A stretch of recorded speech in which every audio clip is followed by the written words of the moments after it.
മാന്യ പ്രേക്ഷകർക്ക് എൻ്റെ പ്രണാമം. ഞാൻ ചെന്നൈയുടെ മീറ്റിങ്ങിന്, കേരള ഹിന്ദുസ് ഓഫ് നോർത്ത് അമേരിക്കയുടെ മീറ്റിങ്ങിന് അമേരിക്കയിൽ പോയതിനെക്കുറിച്ച്, അവിടെ ക്ലാസ് എടുത്തതിനെക്കുറിച്ച് വിവരിക്കുകയുണ്ടായി. ഹൈന്ദവ ജനതയിലെ ഒരു വിഭാഗത്തിൽ കാണുന്ന ധന്യമായ ഒരു മാറ്റം, നമുക്ക് ചിന്തിക്കാൻ പോലും സാധിക്കുന്നതിൽ അപ്പുറത്തുള്ളൊരു മാറ്റമാണ് അവിടെ കാണാൻ സാധിച്ചത്. എന്നാൽ വേറൊരു വിഭാഗം, ഒരു എക്സ്ട്രീം വിഭാഗമുണ്ട്. കേരളത്തിൽ ഒരിടത്തും ഇല്ലാത്ത ഒരു പ്രത്യേകത, എല്ലായിടത്തും ഭജന നടത്തുന്ന ഒരു ഗ്രൂപ്പ്.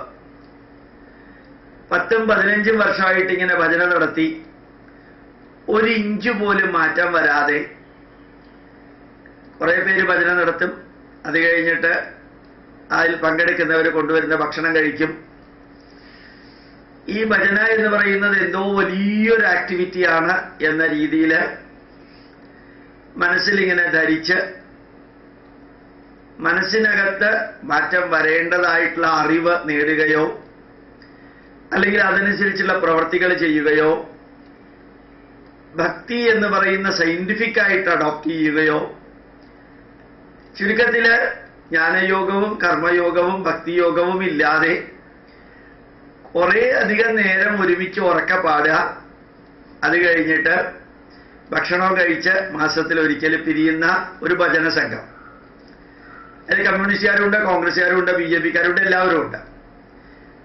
അതിൽ നിന്ന് ഒരു ഇഞ്ച് പോലും മാറാതെ ഹിന്ദു എന്ന വാക്ക് പോലും വർഗീയമാണ്, അതുകൊണ്ട് ഹൈന്ദവ സംഘടനകളിൽ ഒരിക്കലും പങ്കെടുക്കില്ല, ഈ ഭജന മാത്രമാണ് ജീവിതത്തിലെ തുടക്കവും മധ്യവും അവസാനവും, അതിലപ്പുറത്ത് ഒന്നിലും ഞങ്ങൾ പങ്കെടുക്കില്ല എന്നുള്ള ഒരു മാനസികാവസ്ഥയോടുകൂടി, അങ്ങനെ അവർ പറയാറില്ല എങ്കിൽ മാനസികാവസ്ഥയോടുകൂടി ജീവിക്കുന്ന ഒരു വിഭാഗം.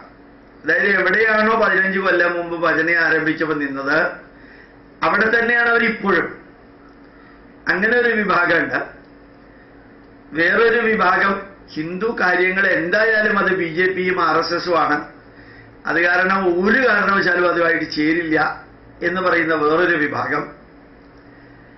അതിനേക്കാൾ വിചിത്രമായി കണ്ടത് ചില അധ്യാപകര്, അമേരിക്കൻ അധ്യാപകര് അല്ലെങ്കിൽ അമേരിക്കയിൽ താമസിക്കുന്ന വിദേശികള്, ഭാരതീയരല്ലാത്തവര്, അവരീ ഭാരതത്തിന്റെ നന്മകൾ പറയുകയും പഠിപ്പിക്കുകയും എല്ലാം ചെയ്യുമ്പോൾ അത് കേൾക്കുകയും അറിയുകയും ചെയ്യുന്ന ഇന്ത്യക്കാര്, ഒരു തരത്തിൽ പറഞ്ഞാൽ ഇടതുപക്ഷക്കാര് എന്ന് തോന്നുന്നു, എനിക്ക് അറിഞ്ഞൂടാ, അവര് ചെന്ന് ഈ ഭാരതത്തെ അഭിനന്ദിക്കുകയും ഭാരതീയ പൈതൃകത്തിന്റെ നന്മയെ പഠിപ്പിക്കുകയും ചെയ്യുന്ന പ്രൊഫസർമാരെ ഡിസ്കറേജ് ചെയ്തിട്ട് അത് ചെയ്യിക്കാതെയാക്കുന്ന ഒരു വിഭാഗം. അത് ഇന്നുവരെ കേട്ടിട്ടില്ല, ആദ്യമായിട്ട് ഇപ്രാവശ്യമാണ് കേൾക്കുന്നത്. നമ്മുടെ മന്ത്രങ്ങളൊക്കെ ഒരു ടർക്കി അധ്യാപിക നല്ല രീതിയിൽ മന്ത്രമൊക്കെ ചൊല്ലുമ്പോൾ അവരത് ക്ലാസ്സിൽ പഠിപ്പിക്കുമ്പോൾ അതിലുള്ള ഹിന്ദുക്കൾ എന്നിട്ട് ഇതുമാതിരിയുള്ളതൊന്നും, ഹിന്ദുക്കള്, ക്രിസ്ത്യാനികളോ മുസ്ലിങ്ങളോ അല്ല, ഇതൊക്കെ BJP-യുടെ ആണ്, RSS-ന്റെ ആണ്, ഇത് ഭാരതീയ സംസ്കാരവുമായിട്ട് യാതൊരു ബന്ധവുമില്ല, ഇതുമാതിരിയുള്ള പരിപാടികൾ നടത്താൻ ഞങ്ങൾ അനുവദിക്കില്ല എന്ന് പറഞ്ഞ് ഭാരതത്തെ, നമ്മുടെ സംസ്കാരത്തെ പഠിപ്പിക്കുന്ന വിദേശികളായിട്ടുള്ള വ്യക്തികള്, അമേരിക്കയിൽ താമസിക്കുന്നവരുടെ പരിപാടികൾ തടസ്സപ്പെടുത്തുന്ന ഒരു വിഭാഗത്തെയും അവിടെ കണ്ടു.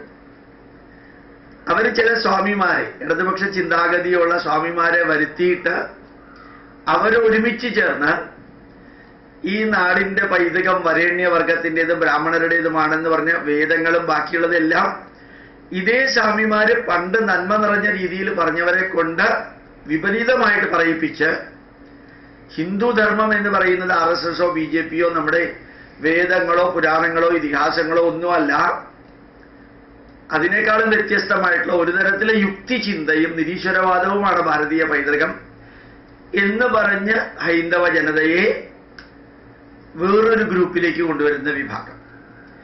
ഇനി കുറെ ക്രിസ്ത്യാനികളുടെ പ്രത്യേകതകൾ അറിയേണ്ടായി. ശരിക്കും ഹിന്ദുക്കൾ വളരെ സിസ്റ്റമാറ്റിക് ആയിട്ട് ഹൈന്ദവ സംഘടനകളിലൂടെ യോജിക്കുകയും നല്ല രീതിയിൽ സമ്മേളനങ്ങളും പ്രാർത്ഥനകളെല്ലാം നടത്തുന്നതിൽ ഒത്തിരി അധികം വേദനിക്കുന്ന ക്രിസ്ത്യാനികളുണ്ട് അവിടെ. അതെനിക്ക് അത്ഭുതം തോന്നിയിരുന്നു. വളരെയധികം വേദനിക്കുന്ന ക്രിസ്ത്യാനികൾ, അവർക്ക് പോലും പറ്റാത്ത വിധത്തിൽ അവരൊരുമിച്ച് ചേരുന്നുണ്ടെങ്കിൽ പള്ളി, യേശു ക്രിസ്തു, യഹോവ, കുരിശ, പള്ളിയിലെ അച്ഛൻ, ആ രീതിയിലാണ് അവർ ഒരുമിച്ച് ചേരുന്നത്.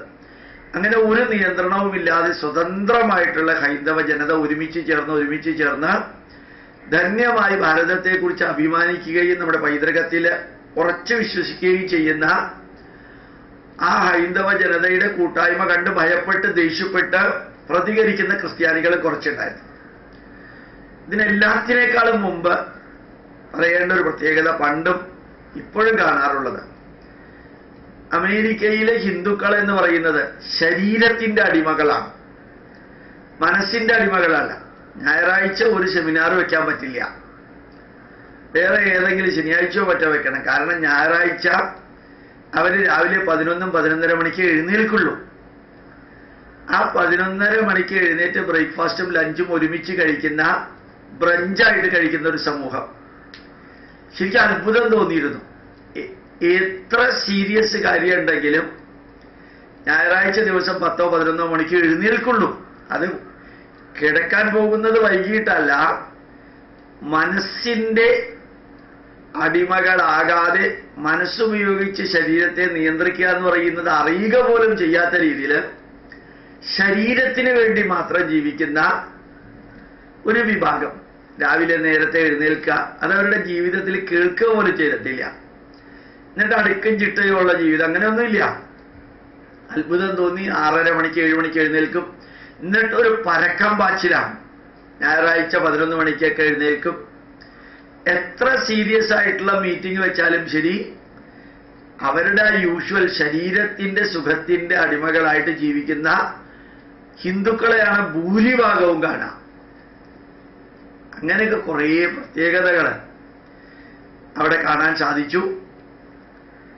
ഏതായാലും ആവശ്യമില്ലാത്ത അഹങ്കാരമോ അമേരിക്കയിലാണ് ജീവിക്കുന്നത് എന്ന ഒരു തലക്കനമോ ഒന്നുമില്ലാത്തവരെയാണ് 99% കണ്ടത്.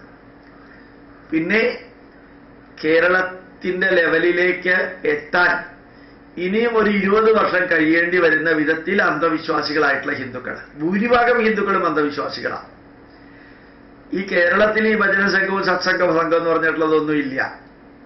ഭജനയും സത്സംഗവും അത് തന്നെയാണ് ജീവിതം എന്ന് പറഞ്ഞ് പിന്നെ നേരെ എക്സ്ട്രീം ഓപ്പോസിറ്റ് ആയിട്ട് ജീവിക്കുക. മാസത്തിലൊരു 1.5 മണിക്കൂർ ഭജനയ്ക്ക് വേണ്ടി മാറ്റിവെച്ചാൽ എല്ലാമായി. ഭജനയാണ് എല്ലാം, അതിലപ്പുറത്തേക്ക് 1 ഇഞ്ച് പോലും വളരില്ല എന്നൊക്കെ ജീവിക്കുന്ന കുറെ അമേരിക്കക്കാരെ കണ്ടപ്പോൾ അത്ഭുതം തോന്നി. ഏതായാലും കേരളത്തിൽ ഈ ഭജന രോഗം ഇല്ല. ഭജന വേണ്ടെന്നല്ല, ഭജനയാണ് എല്ലാം എന്ന് പറഞ്ഞ് നടക്കുന്ന രോഗം ഇവിടെ ഇല്ല. പ്രാർത്ഥനയും ആ പ്രാർത്ഥനകളുടെ അർത്ഥം പഠിക്കലും നമ്മുടെ പൈതൃകത്തിന്റെ അറിവുണ്ടാക്കലും നിരന്തരം ശ്രീനാരായണ ഗുരുദേവൻ പറഞ്ഞ ഉജ്ജ്വലമായ വരികള് വിദ്യ കൊണ്ട് പ്രബുദ്ധരാവുക, അങ്ങനെ ഒരു പരിപാടിയെ അവിടെ ഇല്ല. സംഘടന കൊണ്ട് ശക്തരാവുക. സംഘടന എന്ന് പറഞ്ഞാൽ RSSഉം BJP ആണെന്ന് ധരിച്ചു നടക്കുന്ന കുറെ പേര്. അതുപോലെ വാണിജ്യ വ്യവസായങ്ങൾ കൊണ്ട് സമ്പന്നരാവുക. സമ്പന്നരാവാൻ അവരെല്ലാവരും നല്ല രീതിയിൽ ശ്രമിക്കുന്നുണ്ട്. വീട്ടിലിരുന്നും പുറത്തുമൊക്കെ 2-3 ജോലി ചെയ്തിട്ട് നല്ല രീതിയിൽ പൈസ ഉണ്ടാക്കുന്നുണ്ട്. വലുതായിട്ട് ആർക്കും അങ്ങനെ സപ്പോർട്ട് ചെയ്യുന്നതായിട്ട് കണ്ടില്ല. അപ്പോ നല്ല രീതിയിൽ സമ്പന്നരാവാൻ വേണ്ടിയിട്ടുള്ളതൊക്കെ ചെയ്യുന്നതായിട്ട് കണ്ടു. എന്തായാലും ഹൈന്ദവ ജനതയുടെ ഒരു നവീകരണവും നവോത്ഥാനവും വിദേശികളും അമേരിക്കക്കാരും കുറേയൊക്കെ ഇന്ത്യക്കാരും നമ്മുടെ പൈതൃകം പഠിക്കുകയും എല്ലാം ചെയ്യുന്നൊരു കാഴ്ചയും ഈ ഒരു യാത്രയിൽ കണ്ടു. അൾട്രാ മോഡേൺ ആയിട്ടുള്ള ടെക്നോളജി ഉപയോഗിച്ചുകൊണ്ട് ജീവിക്കുന്ന അമേരിക്കക്കാരെയും കണ്ടു. എന്തായാലും വികസിത രാഷ്ട്രങ്ങൾക്ക് ഒരു പര്യായപദമായിക്കൊണ്ട് ധന്യമായിട്ടുള്ള രാഷ്ട്രത്തിൽ 5-6 ദിവസം കഴിയാൻ സാധിച്ചതിൽ, അനുഭവം അയവിറക്കാൻ സാധിച്ചതിലും സന്തോഷം തോന്നി. ഏതായാലും എല്ലാ അമേരിക്കൻ ഹിന്ദുക്കളോടും പറഞ്ഞു, ഓരോ ക്രിസ്ത്യാനിയും ജീവിക്കുന്നത് ക്രിസ്തുമതം പ്രചരിപ്പിക്കാൻ വേണ്ടി കൂടിയാണ്. ഓരോ മുസ്ലിമും ജീവിക്കുന്നത് ഇസ്ലാമിൻ്റെ രീതിയിലൂടെയും ഇസ്ലാം മതം പ്രചരിപ്പിക്കാനും കൂടിയാണ്. ഹൈന്ദവ ജനത നമ്മുടെ പൈതൃകം എന്താണെന്നും ഹൈന്ദവ സാംസ്കാരികത എന്താണെന്നും പഠിക്കണം. ആരെതിർത്താലും, എത്ര യുക്തിവാദികളും കമ്മ്യൂണിസ്റ്റുകാരും എതിർത്താലും അവസാനത്തിൽ അവരെല്ലാം ഇതിലേക്ക് തന്നെ വരും. ഒരു സംശയവും ഇല്ല. നിലനിൽക്കേണ്ടത് നിലനിൽക്കും, നിലനിൽക്കേണ്ട ആവശ്യമില്ലാത്തത് കാലം തന്നെ വൈപ്പ് ഔട്ട് ചെയ്യും. നല്ലവണ്ണം നമ്മുടെ സാംസ്കാരിക മൂല്യങ്ങൾ ബുദ്ധിക്കും യുക്തിക്കും ശാസ്ത്രത്തിനും നിരക്കുന്ന വിധത്തിൽ പഠിക്കണം. സാമൂഹികമായിട്ട് കെട്ടുറപ്പോടുകൂടി പരസ്പരം സഹകരിച്ച് സംഘടന വളർത്തണം. അതേപോലെ തന്നെ നമ്മുടെ കലാപരമായ കാര്യങ്ങളും മറ്റ് എല്ലാ വിഭാഗത്തിൽപ്പെടുന്ന സാംസ്കാരിക പ്രവർത്തനവും നിരന്തരം വളർത്തണം എന്ന ധന്യമായ സന്ദേശത്തിന് നല്ലൊരു പ്രതികരണമാണ് ഉണ്ടായത് എന്നുകൂടി എനിക്ക് പറയാൻ സാധിക്കും. പ്രണാമം, നമസ്കാരം.